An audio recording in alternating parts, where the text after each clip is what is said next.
Today, you are Woodrow Wilson. You are attending an early meeting of your cabinet. You were elected in 1912, and this is the beginning of 1913. You've called your cabinet together and you're having a meeting.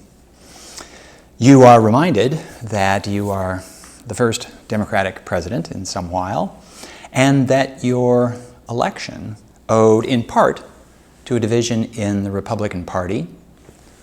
William Howard Taft, the incumbent, Theodore Roosevelt, another Republican, split the Republican vote, opening the door for you, a Democrat, to be elected president. You are fully aware that the American South is a stronghold of the American democracy, with a capital D, as they called it in those days, the Democratic Party. And so you know that your election owed in part to the split in the Republican Party, but it owed also to the support of Southerners. Southerners have not held positions in the executive branch of the government for a long time, and they are expecting to be rewarded for their support. You have acknowledged this by granting key positions, well, not really important positions, but key Postmaster General. Postmaster General is a Texan. And so they will expect to have some say in how they organize things. So you call together your cabinet, you're expecting to hear something. You hope you don't hear it, but here it is.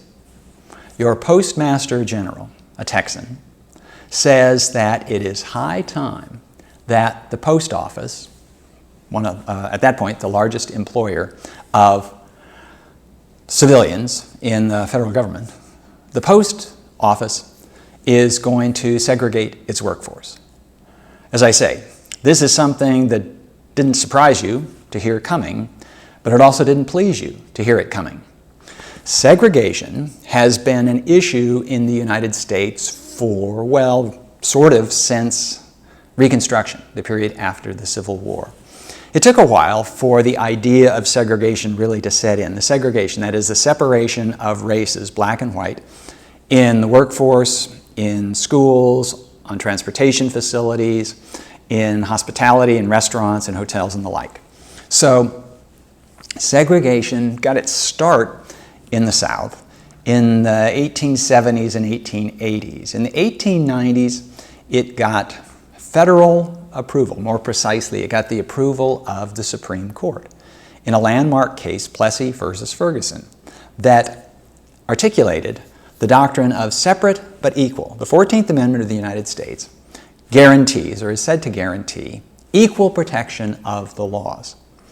And what the Supreme Court said was that segregation by itself does not violate that equal protection promise, so long as the separate facilities are equal. So the formula, separate but equal. There were plenty of people at the time and afterwards who said, Supreme Court, who do you think you're kidding? In this country, especially in the American South, separate facilities for black and white are not going to be equal facilities for long, if they ever were. And so you are operating under this fiction. Whether fiction or not, the separate but equal clause, the separate but equal formula, was the law of the land. And so what your Postmaster General advocated was something that was not only not illegal, it was a common practice throughout the South. And he was saying simply, okay, the federal government needs to play by the rules that everybody else is playing in post offices in the South. So you are Woodrow Wilson. You are a son of the South. You were born in Virginia. You grew up in Georgia during the Civil War. You moved to the North. You've been living in the North pretty much since you went off to college at the age of 18. And you're an academic. You had been teaching at various places, including Princeton University. You became president of Princeton University, and from there, you were elected governor of New Jersey. So you are a son of the South, but you could call yourself an adult of the North. You retain some of the attitudes that you had had toward the races in this country, black and white. You consider yourself above the egregious race baiting of a lot of people in the South, but you have some questions as to whether the intellectual capabilities of blacks are equal to those of whites. You haven't seen it. You're not necessarily going to rule it out. You haven't seen it yet. You're in pretty good company, or at least I should say you're in pretty numerous company here, in that that was a fairly commonly held belief. Anyway, you are now President of the United States. You had been hoping that this segregation issue wouldn't come up because you know it's going to create a big fuss. But here it is, and you've got to do something about it. So, you are Woodrow Wilson. What do you do? Do you say to your Postmaster General, who is joined by your Treasury Secretary, okay, we're going to go ahead and allow the segregation of this part of the federal workforce? Do you do that? Or do you say, no, I'm not going to do it?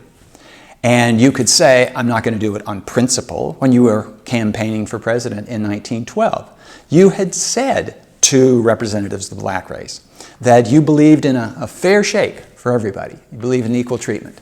You would certainly seem to be going back on that pledge if you do this. So you're going to create a ruckus if you say yes, we're going to segregate. Because of course, the buck stops with you. You're the president. You can tell the Postmaster General, no, this isn't going to happen. So you think, maybe this is what I should do. And maybe you should do it on principle. Principle, at least of your word, your implied promise from the election. And there's part of you that thinks that, okay, African Americans should be given a fair shake with everybody else. So it causes you perhaps some personal angst, although maybe not that much. If segregation is something that happens in the rest of the country, okay, why not in the federal workforce?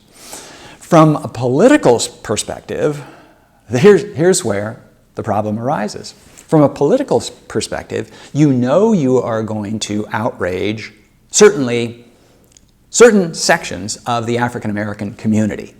Now, maybe not every part of the African American community. You've taken your cue on a lot of this from Booker T. Washington, perhaps the most famous African American leader in the 3 decades after the Civil War, who in a very famous speech in Atlanta in 1895 said that in all things social and cultural and even political, we can be as separate, speaking of the races, we can be as separate as the fingers on the hand. But in all things that give rise to opportunity and economic advancement, we can be as one. And what he was basically saying is, give us a fair shake in the economy, and we're not going to insist on equal rights politically, we're not going to insist on equal rights socially. Now, maybe this question of segregation in the workforce, maybe it contradicts that principle, but Booker Washington, who himself had been a slave, was one who recognized that maybe there was a timetable for this. You don't have to demand full equality all at once.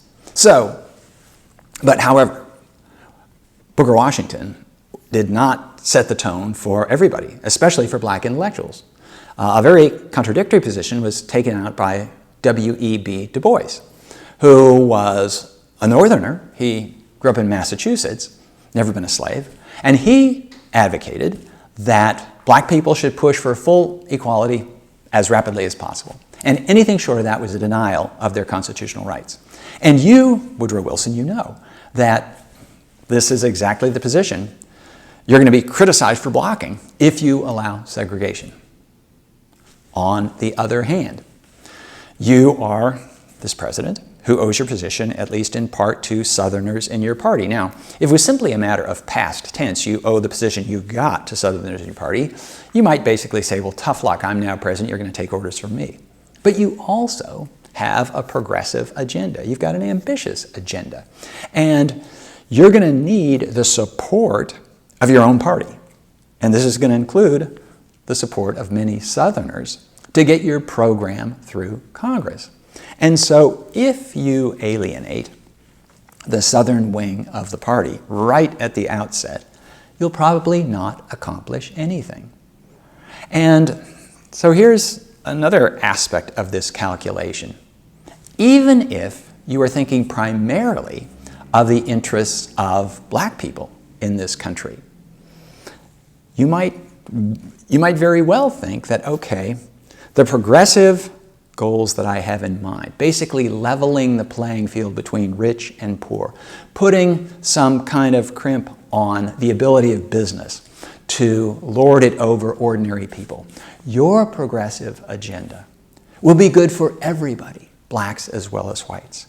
And maybe the indignities involved in segregation will be a relatively small price to pay for the broader advance of your progressive ideals. Now, all this is maybe. You don't know. You can't foresee the future any better than anybody else. But this is the question you have to answer, because there across the table in the cabinet room is your postmaster general who's saying, Mr. President, we have to segregate the post office and workforce. You, Woodrow Wilson, have to decide. What do you do? Okay, well, as usual, I'll tell you what Woodrow Wilson decided. He decided to go along with segregation. He allowed the post office to segregate the workforce. He allowed the Treasury to segregate other aspects of its department. Certain other cabinet departments didn't want to segregate, and you certainly didn't impose that on them. You had expected that there would be an outcry, and there was an outcry. In fact, you, Woodrow Wilson, were taken to task for basically dishonoring your promises. You had said a fair deal for black people, and now you didn't give them a fair deal at all. You were blamed for the sins of your administration.